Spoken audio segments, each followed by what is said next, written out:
د اتوار په ورځ په سویډن کې خلکو په عامو انتخاباتو کې رای واچولې. نظر پوښتنې ښایي چې د مهاجرت ضد خلاصې ډیموکراټیک ګوند به زیاتې رای واخلي.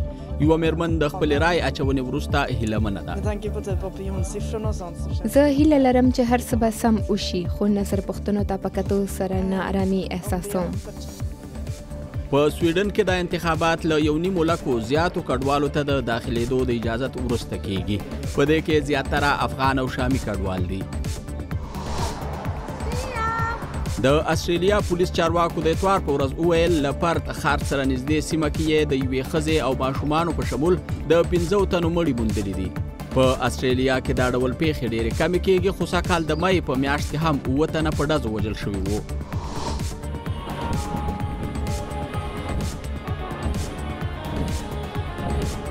د هند په ممبئی ښار کې د خالي په ورځ هندوانو د ګنیش نومي خدای چې د هاتي په شکل کې دی د ورځې په مذهبي عقیدت هرکلی وکړ. دغه موقع خلکو په خوشحالۍ ونمانځله او پکې یې لړوان او نور خواږه خوراکونه د خیرات په توګه وویشل.